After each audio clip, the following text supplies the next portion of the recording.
Unë do t'jem më i shkurtër në këtë temë, domethënë u largova nga Bashkimi Demokratik, pasi që ata fjalën e dhënë nuk e mbajtën.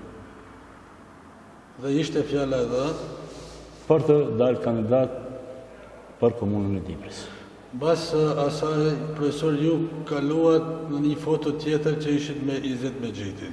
Çfarë ndodhi aty se për një kohë të shkurtër ju kaluat nga BDI-ja shkuat tek LD-ja dhe nga LD-ja kaluat në Panvarë?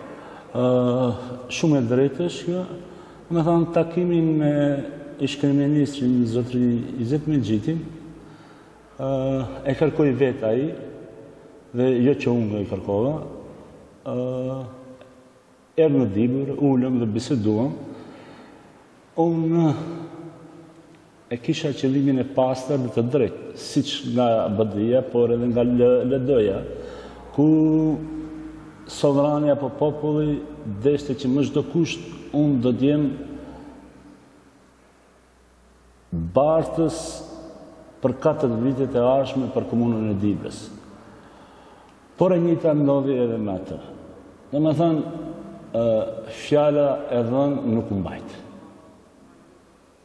Edhe Izet Mexhiti, po të njëjtën, nuk e mbajti premtimin e njëjtë. A e premtoi? E premtoi. Atë mund ta them qartë, edhe mund të përballem, nuk është problem në asnjë mënyrë.